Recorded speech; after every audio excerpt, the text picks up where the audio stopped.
Starting trouble part 2, which is, oh, I start a lot of things, but I am not able to finish it. I do it for 1 or 2 days or first few days, and then I give up. Now, this is what a lot of people face, especially in health and fitness. But if you're actually facing it in health and fitness, there are chances that you're facing that in other areas of your life as well. So let me tell you that this is pure play physics. It's Newton's first law of motion, which is an object will remain as it is or where it is unless and until a force is applied to the object. It will remain where it is. If it's in motion, it will remain in the motion. If it stands still, it will remain stand still. Now here's the thing. So when you start something, there is some kind of external force or some kind of force that's being applied, which will keep the object in motion, which means which gets you started. But here is the thing: when you're starting a new journey, there is a lot of learning, watching videos, reading, and understanding, and that's action. But the problem with that is that's passive action. It just creates an illusion of progress. However, just watching, consuming content, and learning is not enough. You've got to be taking action and moving forward. And action, which is more active action, takes a lot more energy than just passive action. And that's where a lot of people struggle. Why? Because if you have to move and you have to move consistently, the force has to be applied, right? Now, when and what kind of forces are in place? So there are two kind of forces. One is internal force, the other one is external force. So let's talk about what we call it as internal force, which is motivation. So there are two kind of motivation. One is driven by pain, one is driven by pleasure or desire. So if your current situation that you are in is painful, you're stuck, you're tired of this, getting tired, you're tired of diets, you're tired of exercise, you're tired of being overweight, you want to move away from that, and that's your push. That's a push mechanism. Or that could be desire, which means, oh, I want to be able to play, I want to be able to hike, I want to be able to run, I want to be able to do human flag like I did. Whatever your desire is, if that's the thing, then there's a pull force because something is pulling you towards it. So whenever you start a program or do something, there are these two forces which are actually playing. There could be combination of both, or there could be just one which is actually pushing you forward. But here is the thing: the object in motion will remain in motion unless and until external force is applied. Now, so if you started with that force, should it not remain in the motion?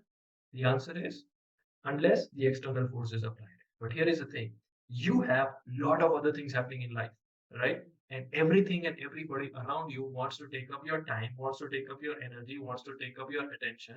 And when all this is taken or done, which means there is external force which is applied, which is stopping you. The friction is stopping you from moving forward. And that's where what you got to do is you got to continuously apply the external force as well. So internal force gets you started, and you got to consistently reduce the friction and apply the force from outside. How do you reduce the friction? By trying and doing the same thing again and again and setting up your environment, which is external things, one after another, and making it more convenient. For example, if you want to eat vegetables, the difficult way is, oh, it's 12 o'clock right now, let me go do Swiggy, Zomato, or buy vegetables, cut, chop, then I'll sit and eat. More resistance, more frequency, your chances of doing it is very, very low. Option number two, actually shop for a week, probably cut vegetables in the morning for the whole day, keep it in the fridge in a container, it is ready to eat. So now I want to have it, I just have to open the box and have it. My environment is now less resistive and more easier, more smoother. It's lubricated, so the friction is less and the force that I have to apply is less. So that is how you move forward. And probably with exercise, for example, you want to do it in the morning, you wake up in the morning, you figure out, oh, today what do I do? Strength training, or do I do walking, or do I do cardio or cycling? Now you're figuring out, oh, if I want to do strength training, where do I do it? Where is my mat? Where is my shoe? All of these things, lot more friction. But before you go to bed, you're clear. Tomorrow morning, 7 o'clock, I'm going to do strength training for 15 minutes in this room. Here is my mat. These are my shoes. This is water bottle, my towel. And these are the 5 movements that I'm going to do. When you wake up, you don't have to figure anything out, just do it. Now that reduces the friction, gives you more lubrication, and your path and your movement becomes easier. And that kind of, helps you get further and faster more. And the other external force that you can make use of is coaches, trainers, mentors, friends, and support system, which will boost your confidence, which will help you on this track and give you more insight, more push, more motivation, more tools, techniques, reduce friction, all of that. So this is how you can make this journey go on for longer. Because just because you started something, it's not going to work because there is external force already in place. Right. So we live in a world of friction, and friction will happen, which is external force. So first 2 3 days, if you start and you don't build those systems, structures, schedules, and support systems, it will help you lubricate your path and also power up and provide additional boost from outside.